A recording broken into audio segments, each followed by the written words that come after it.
representation. ठीक है, positive false statement made without any basis of information and any breach of duty without an intention to deceive. आपकी duty है कुछ करना सामने वाले के प्रति, आपने वो ड्यूटी ब्रीच कर दी, आपका कोई इंटेंशन नहीं था सामने वाले को धोखा देना, पर आपने वो ड्यूटी ब्रीच कर दी जिसके कारण आपको कुछ ना कुछ फायदा मिल गया, giving an advantage to the person committing it. And the third one is inducement of mistake about subject matter. ये मैंने मिस्टेक के लिए रोक के रखा था. उसके बाद में हम लोगों ने कर लिया था असेंशियल एलिमेंट्स ऑफ मिसरिप्रेजेंटेशन की. मिसरिप्रेजेंटेशन के लिए क्या क्या जरूरी बातें होती हैं, and we also completed with effects of misrepresentation. कि या तो कॉन्ट्रैक्ट, एक तो कॉन्ट्रैक्ट वॉइडेबल होता है at the option of the agreed party जिसकी कंसेंट फ्रीली नहीं आई है उसके बेसिस पे, और अग्रीव्ड पार्टी जो है वो, भाई वॉइडेबल का क्या मतलब होता है, या तो कंटिन्यू करे या रिसेंड करे. तो कंटिन्यू करे तो वो ये भी बोल सकती है दैट आप कृपया मुझे उसी पोजीशन पे लाके खड़ा कर दीजिए जैसा आपका रिप्रेजेंटेशन था, अदरवाइज मैं कंटिन्यू करने में इंटरेस्टेड नहीं हूँ. तो वो ऐसा बोल सकती है. हाँ, मिसरिप्रेजेंटेशन और डैमेज के कॉन्सिक्वेंस या इफेक्ट्स में एक फर्क होता है, एक डिफरेंस होता है. मिसरिप्रेजेंटेशन और फ्रॉड में दैट एक में आप डैमेज नहीं मांग सकते हो, एक में आप डैमेज क्लेम कर सकते हो. ये भी हमने लास्ट क्लास में पढ़ा था. और एक बात कि कॉन्ट्रैक्ट जो है वो मिसरिप्रेजेंटेशन के बेसिस पे वॉइडेबल नहीं होगा यदि द पार्टी जो कि एग्रीव्ड पार्टी है, it had the means of discovering the truth with ordinary diligence. और थोड़े से हाथ पैर हिलाता उसको सच्चाई पता पड़ जाती. ठीक है, थोड़े से हाथ पैर हिलाता उसको सच्चाई पता पड़ जाती. तो it had the means of discovering the truth with ordinary diligence. और उसने यदि वो काम नहीं किया तो वो मिसरिप्रेजेंटेशन के बेसिस पे कॉन्ट्रैक्ट को वॉइडेबल नहीं बना सकता. मतलब कॉन्ट्रैक्ट वॉइडेबल नहीं होगा उसके ऑप्शन पे. ये सेम चीज हमने पढ़ी थी फ्रॉड में. फ्रॉड की एक पर्टिकुलर कैटेगरी में, कौन सी में भाई बताओ?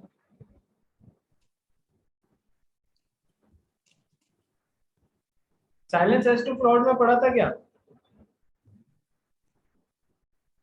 When the person is having means of discovering the truth with ordinary diligence, तो फिर कॉन्ट्रैक्ट उसके ऑप्शन पे वॉइडेबल नहीं होगा. वो केवल और केवल इस जगह पे पढ़ा था, रेगुलर फ्रॉड के बेसिस पे नहीं पढ़ा था. बताइए, क्लियर है? Misrepresentation, yes yes sir. Yes sir. चलिए, तो आज एक बहुत इंपॉर्टेंट टॉपिक करते हैं जो इसके आगे का है.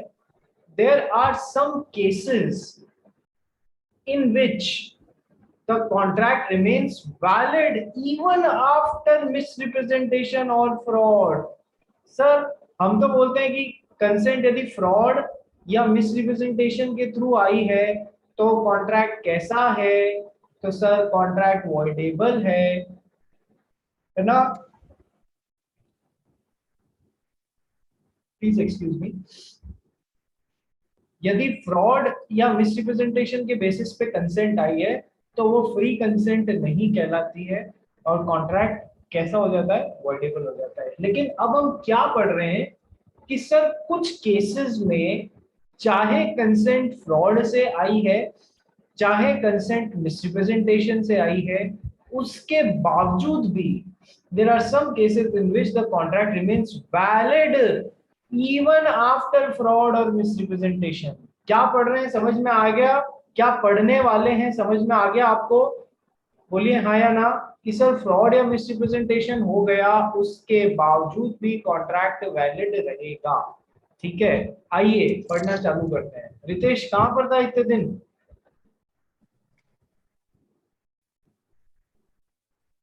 रितेश,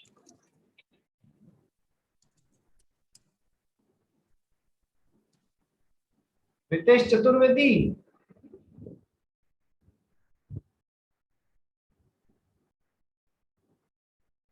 ठीक है, चलिए सबसे पहला जहां फ्रॉड या मिसरिप्रेजेंटेशन के बावजूद भी कॉन्ट्रैक्ट वैलिड रहता है. हिमांशी पढ़ना चालू कर. First point. Yes, sir.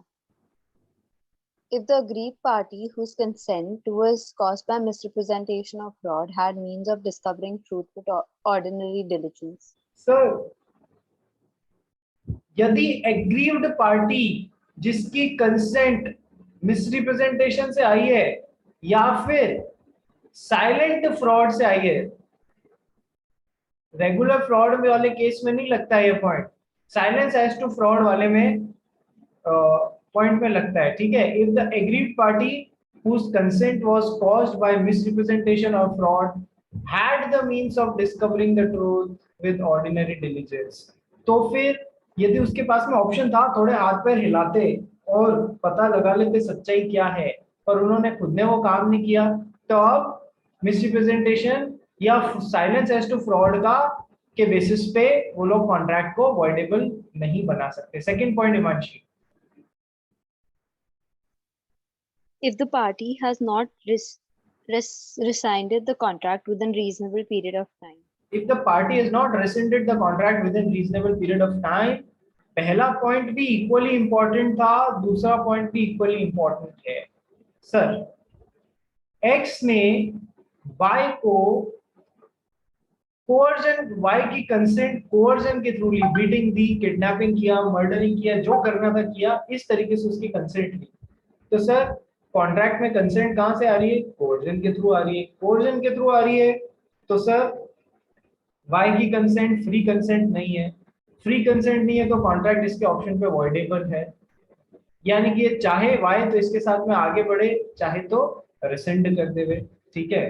लेकिन बात समझना, यदि ये रिसेंड करना चाहता है, इस कॉन्ट्रैक्ट को खत्म करना चाहता है, तो इसे रीजनेबल टाइम पीरियड के अंदर अंदर कोर्ट में पहुंचना पड़ेगा। रीजनेबल टाइम पीरियड के अंदर अंदर कोर्ट में पहुंचना पड़ेगा कि भैया मेरा ये जो कॉन्ट्रैक्ट था ये कोवर्जन के थ्रू बना था, फ्री कंसेंट नहीं थी, वॉइडेबल कॉन्ट्रैक्ट है जिसको मैं खत्म कराना चाहता हूं, इसलिए कृपया इसको खत्म करें। यदि ये खत्म करने वाले ऑप्शन को, रिसेंड करने वाले ऑप्शन को लेना चाहता है, तो इसको रीजनेबल टाइम पीरियड के अंदर अंदर कोर्ट में पहुंच के इस कॉन्ट्रैक्ट को रिसेंड करवाना पड़ेगा। रीजनेबल टाइम पीरियड क्या होता है? ये हर केस टू केस बेसिस पे डिपेंड करता है, इसकी कोई फिक्स्ड परिभाषा नहीं होती है कि इतने टाइम के अंदर अंदर कोर्ट में पहुंचना है। वैसे तो हमारे पास में इंडियन लिमिटेशन एक्ट भी होता है, तो थोड़े बहुत रीजनेबिलिटी वहां से भी पता ही लगाई जा सकती है, लेकिन रीजनेबल टाइम पीरियड को एग्जैक्टली कहीं पर भी डिफाइन नहीं किया गया है, ठीक है, पहली बात। दूसरी बात, यदि ये 50 साल बाद उड़ते हुए पहुंचते हैं कि उसने 50 साल पहले मेरी जमीन में से कोर्जन के थ्रू ले ली थी, तो क्या ये रीजनेबल टाइम पीरियड के अंदर कोर्ट में पहुंच रहा है उस कॉन्ट्रैक्ट को खत्म कराने के लिए? नहीं सर, ये रीजनेबल टाइम पीरियड के अंदर कोर्ट में नहीं पहुंच रहा है। तो जब ये रीजनेबल टाइम पीरियड के अंदर कोर्ट में नहीं पहुंच रहा है खत्म कराने को, 50 साल बाद पहुंच रहा है, तो कोर्ट मना कर देगा, नहीं भैया तुम बहुत लेट आ रहे हो, बात खत्म, ठीक है। तो भले ही कंसेंट फ्रॉड या मिसरिप्रेजेंटेशन के थ्रू आ रही हो, यदि आपको कॉन्ट्रैक्ट को रिसेंड करना है तो आपको एक रीजनेबल टाइम पीरियड के अंदर अंदर कोर्ट में पहुंच के रिसेंड करवाना होगा। यदि आप रीजनेबल टाइम पीरियड के अंदर अंदर कोर्ट में नहीं पहुंचे, तो फिर बाद में अब कोर्जन या ये फ्रॉड या मिसरिप्रेजेंटेशन के थ्रू यदि आपकी कंसेंट ली गई है, आप कोर्ट में रिसेंड कराने नहीं जा सकते, ठीक है। तो फ्रॉड, ये सॉरी एग्जांपल मैंने कोर्जन का ले लिया, फ्रॉड या मिसरिप्रेजेंटेशन के लिए, ठीक है। क्या ये दो पॉइंट समझ में आए आपको? बोलिए यस और नो। Yes sir. ठीक है, तो यदि एग्रीड पार्टी के पास में मिसरिप्रेजेंटेशन में या साइलेंस एज टू फ्रॉड में सच्चाई पता लगाने का ऑर्डिनरी डिलीजेंस के थ्रू मौका था और उसने नहीं लगाया, तो भले ही फ्रॉड या मिसरिप्रेजेंटेशन था, आप कॉन्ट्रैक्ट को रिसेंड नहीं कर सकते। इस पे क्वेश्चन आ जाते हैं, जैसे मैंने मोटरसाइकिल वाला कराया था आपको, नहीं कार वाला, कि सर मेरी कार 30 किलोमीटर पर लीटर का माइलेज देती है, ऐसा एक आदमी ने दूसरे को कार बेचते वक्त क्लेम किया, और क्वेश्चन में एक जानकारी दी हुई थी कि कार के सारे मीटर सही काम कर रहे हैं, यानी कि ये किस तरफ इशारा है? Mister Y had the means of discovering the truth with ordinary diligence whether the car was giving 30 kilometre per litre का माइलेज और नॉट, फिर भी उन्होंने चेक नहीं किया, तो अब ये कॉन्ट्रैक्ट ये क्लेम नहीं कर सकते कि मिसरिप्रेजेंटेशन हुआ, कॉन्ट्रैक्ट उसके थ्रू वॉइडेबल है, ऐसा क्लेम नहीं कर सकते। ठीक है सर, चलिए। So next point, third point Himanshi. If the parties cannot be put in original position where before the contract is signed. If the parties cannot be put back in original position, X ने Y के साथ में fraud या misrepresentation के through कोई consent हासिल करी है, तो अब कॉन्ट्रैक्ट चूंकि इसकी कंसेंट फ्री कंसेंट नहीं है, तो कॉन्ट्रैक्ट जो है वो Y के ऑप्शन पे वॉइडेबल है, ये चाहे तो आगे बढ़े चाहे तो रिसेंड कर दे।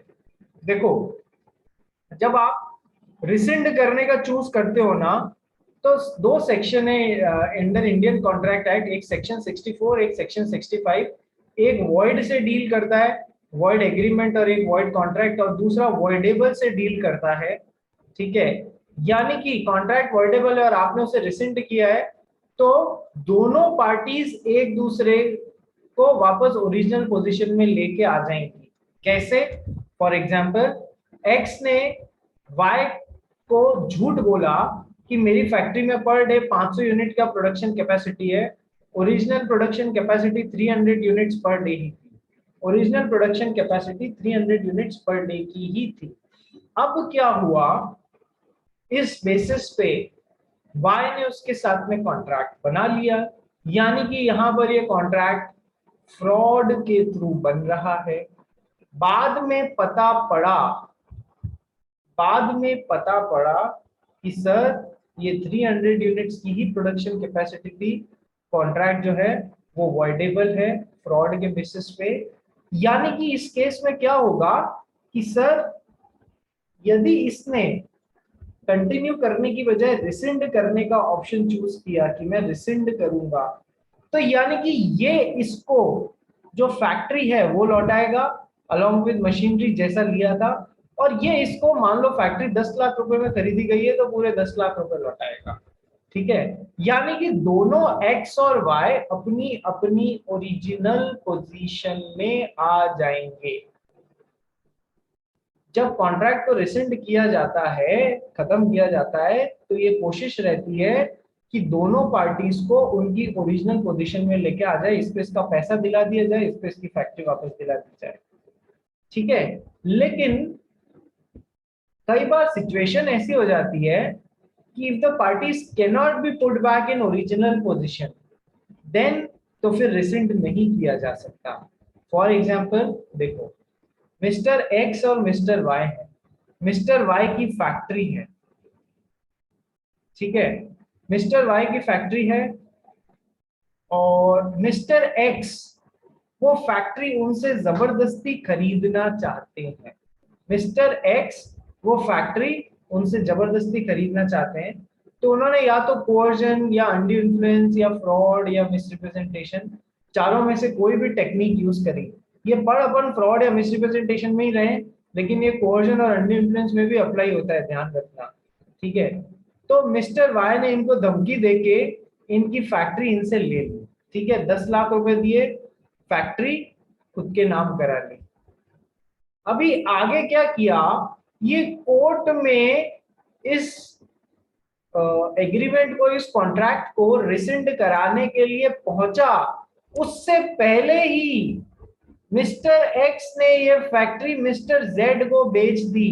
मिस्टर जेड ने गुड फेथ में खरीदी है, उनको नॉलेज ही नहीं है कि ये फैक्ट्री मिस्टर वाई से जबरदस्ती अंडर अवॉइडेबल कॉन्ट्रैक्ट खरीदी हुई है। गुड फेथ में मिस्टर जेड ने खरीद ली। तो अब यदि बाद में ये केस करने पहुंचता है, ये इवेंट हो जाने के बाद में, तो फिर अब मिस्टर जेड को धक्का नहीं दिया जाएगा, मिस्टर जेड को नुकसान नहीं पहुंचाया जाएगा और वाई को उसकी फैक्ट्री वापस नहीं दिलाई जाएगी।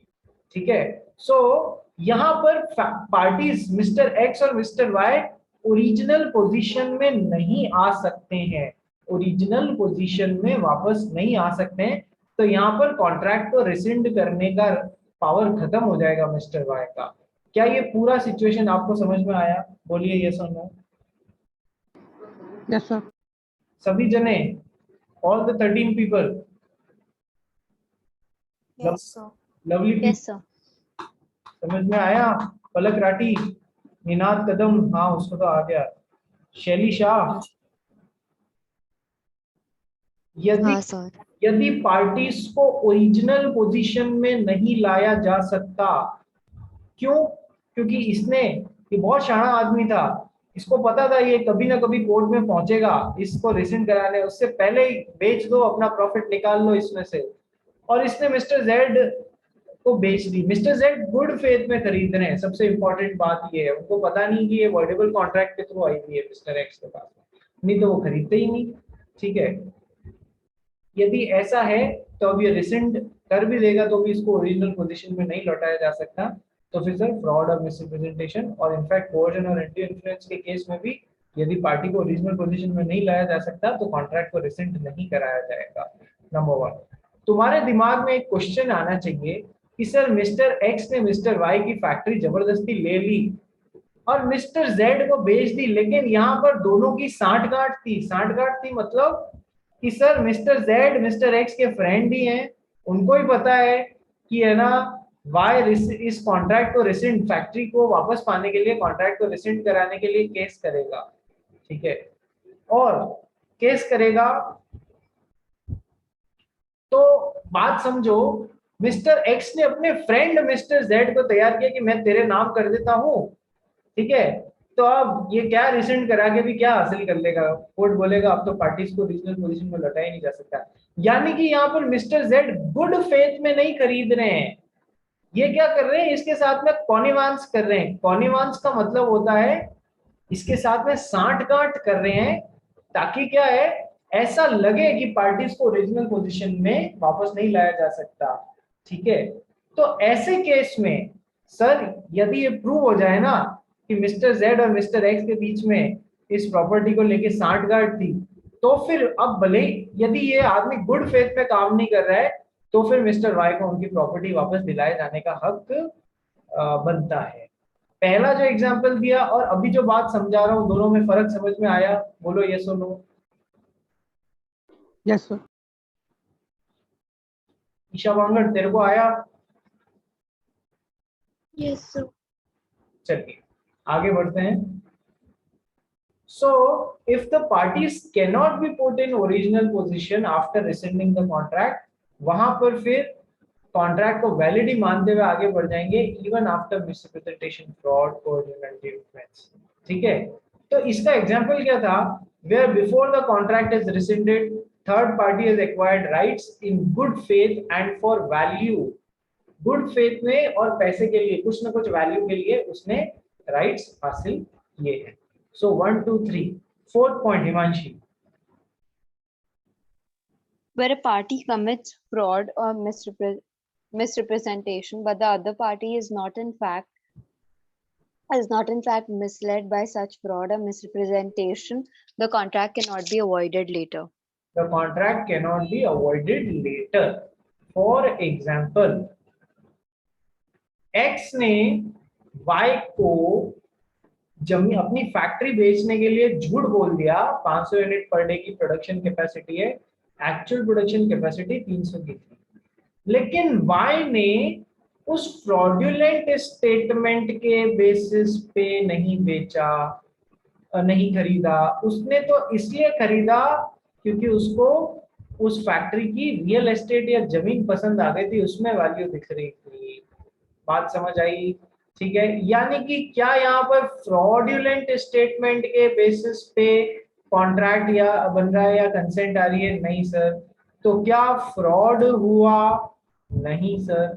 जब फ्रॉड हुआ ही नहीं तो फिर क्या यहाँ पर कॉन्ट्रैक्ट वॉइडेबल होगा? नहीं होगा। यानी पॉइंट कहना क्या चाह रहा है, जहां पर एक पार्टी ने तो फ्रॉड या मिसरिप्रेजेंटेशन करने की पूरी कोशिश कर ली, बट दूसरी पार्टी उसके फ्रॉड या मिसरिप्रेजेंटेशन से मिसलेड नहीं हो रही है, तो फिर वहां पर कॉन्ट्रैक्ट जब फ्रॉड के बेसिस पे बन ही नहीं रहा है तो फिर क्या वो वर्डेबल होगा? अवॉइड किया जा सकता है लेटर? नहीं। क्या ये एक बात समझ में आई आपको? बोलिए। Yes, sir. ठीक है, चलिए इसको है ना थोड़ा सा और गहराई से समझाता हूं आपको। अपन ने एक वो क्रैक्ड रूफ वाला एग्जांपल पढ़ा था ना, घोड़ा है,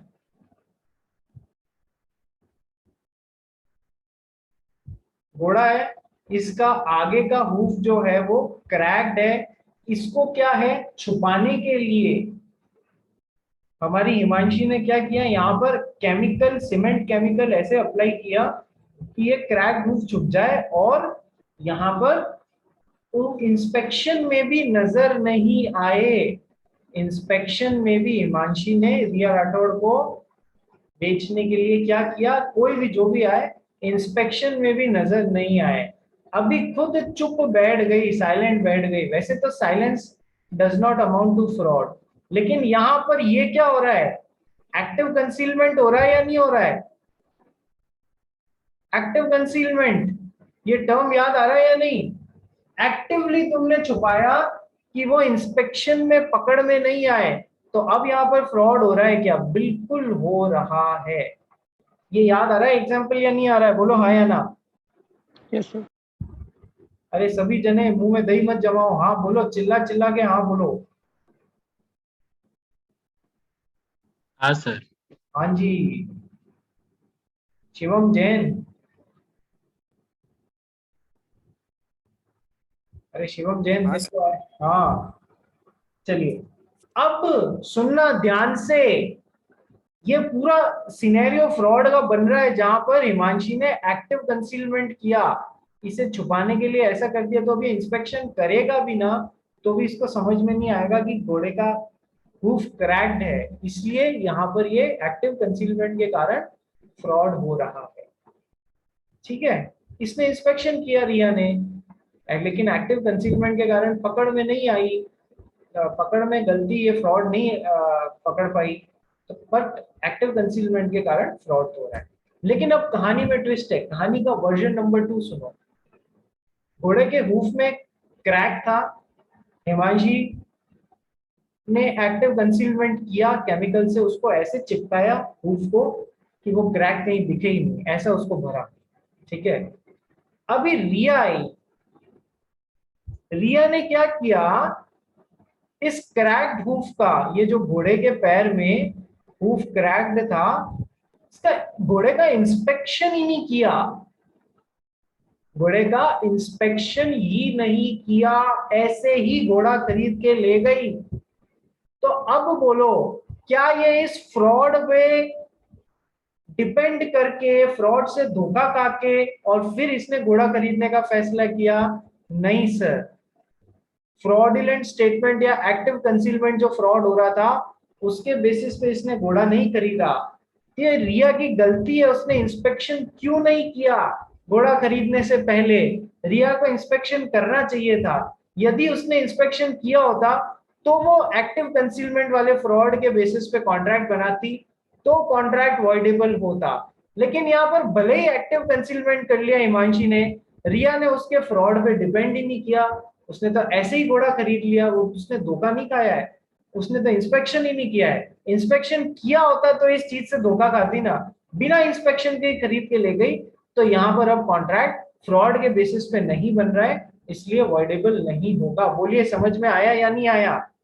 जो चीज ऊपर बता रहा हूँ वही यहाँ पर एक्टिव कंसीलमेंट में बता रहा हूँ। बोलो सर, सबको समझ आया या नहीं आया? एग्जाम में घुमा घुमा के क्वेश्चंस पूछते हैं, उस समय क्लैरिटी होना बहुत ज्यादा जरूरी होता है। मान्यमी, तेरे को आया या नहीं आया? आ गया सर। कानोडिया?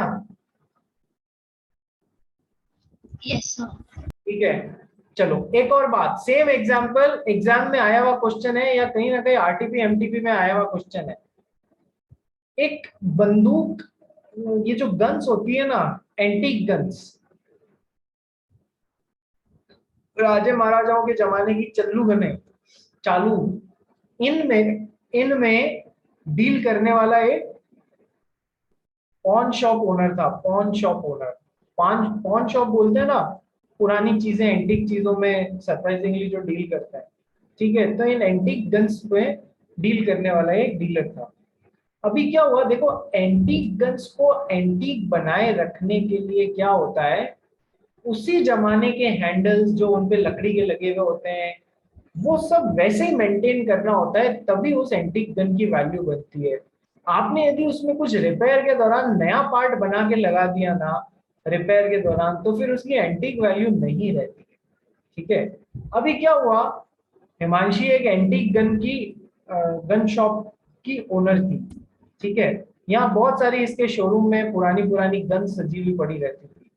ठीक है, अभी देखो इसने क्या किया, एक एंटीक गन की हालत सुधारने के लिए उसके लकड़ी के हैंडल्स चेंज कर दिए। ठीक है, और वैसे ही रिप्रेजेंट किया जैसे ये पूरी तरीके से एंटीक गन है। अभी यदि कोई परचेस करने आ रहा है तो फिर वो क्या कर रहा है, देखो हिमांशी चुप रहती है, साइलेंट रहती है। ठीक है, तब तो क्या तो फ्रॉड होता है? सर हो भी सकता है, कारण है इसने क्या किया यहाँ पर, ये चेंज कर दिए हैंडल्स, इसके हैंडल्स चेंज कर दिए। तो फिर अब बाहर से जब रिया इस गन को खरीदने के लिए आई तो उसके साथ में एक्चुअल में फ्रॉड हो रहा है। कैसे कि सर पुरानी गन में रिपेयर पार्ट्स जो नए लगे हुए उनको भी पुराना कह के बेचा जा रहा है। ठीक है, लेकिन यानी कि रिया ने इंस्पेक्शन किया तो फिर वो फ्रॉडुलेंट बेसिस पे जो है वो कॉन्ट्रैक्ट बना रही है, तो कॉन्ट्रैक्ट उसके ऑप्शन पे वॉइडेबल होगा। लेकिन रिया इतनी धन्ना सेठ है, धन्ना सेठ मतलब समझते हो, दंगेली है जिसको पैसे का कोई फर्क ही नहीं पड़ता है। ठीक है, रिया आई, बिना इंस्पेक्शन के गन उठा लिया, बिना इंस्पेक्शन के गन उठा लिया। तो इसका मतलब है क्या वो फ्रॉड पे रिलाई कर रही है? सर नहीं, वो फ्रॉड पे रिलाई नहीं कर रही है। जब वो फ्रॉड पे रिलाई कर ही नहीं रही है तो क्या फ्रॉड हुआ? नहीं हुआ। तो क्या कॉन्ट्रैक्ट वॉइडेबल होगा? नहीं होगा। सेम एग्जांपल जो मैंने नीचे लिया था अभी, इंस्पेक्शन, घोड़े का इंस्पेक्शन किया नहीं तो फिर अब आप फ्रॉड या मिसरिप्रेजेंटेशन का सहारा नहीं ले सकते। गन्स का इंस्पेक्शन किया नहीं तो फिर अब आप फ्रॉड या मिसरिप्रेजेंटेशन का सहारा नहीं ले सकते। सो where a party commits a fraud or misrepresentation but other party is not misled by such fraud or misrepresentation, वो या तो फैक्ट्री को उसकी रियल एस्टेट के लिए खरीद रही है तो वो उससे मिसलीड नहीं हुई है। ठीक है, या फिर उसने इंस्पेक्शन ही नहीं किया है एक्टिव कंसीलमेंट का तो वो मिसलीड नहीं हो रही है। तो फिर ऐसी केसेस में जब फ्रॉड या मिसरिप्रेजेंटेशन बेसिस ही नहीं है कॉन्ट्रैक्ट बनाने का, तो फिर कॉन्ट्रैक्ट वॉइडेबल कैसे होगा? रिसेंट किया जा सकेगा क्या? नहीं, नहीं किया जा सकेगा। So thus where a seller of goods जानबूझ के conceals a fault in order that the buyer may not discover it even if he inspects the goods. Example, covering the cracked roof of horse with some chemical or repairing and hiding the cracked body of a scooter. ठीक है, अब वो inspection कर ही नहीं रहा है तो फिर कोई फ्रॉड के बेसिस पे आप डिपेंड ही नहीं कर रहे हो फ्रॉडुलेंट बात पे, तो कॉन्ट्रैक्ट वॉइडेबल ही नहीं होगा। हाँ, आपने इंस्पेक्शन किया और आपके क्रैक रूफ केमिकल लगाने के कारण या स्कूटर का हैंडल रिपेयर करने के कारण पकड़ में नहीं आ रहा है तो फिर आपके ऑप्शन पे कॉन्ट्रैक्ट वॉइडेबल है। ठीक है, but in case if the buyer does not make any inspection, buyer cannot avoid the contract as he is not deceived by the conduct of the seller. I think ये सबको बहुत अच्छे से clear हो गया है। ठीक है, सो आइए चालू करते हैं अपना difference between fraud and misrepresentation. एक बार वापस ज्वाइन करो क्योंकि जो टाइम बचा हुआ है उसमें हम लोग ये पूरी चीज कवर नहीं कर पाएंगे। ठीक है, तो एक बार फटाफट वापस ज्वाइन करो, क्विकली इसको फिनिश करते हैं और कल से मिस्टेक चालू करेंगे।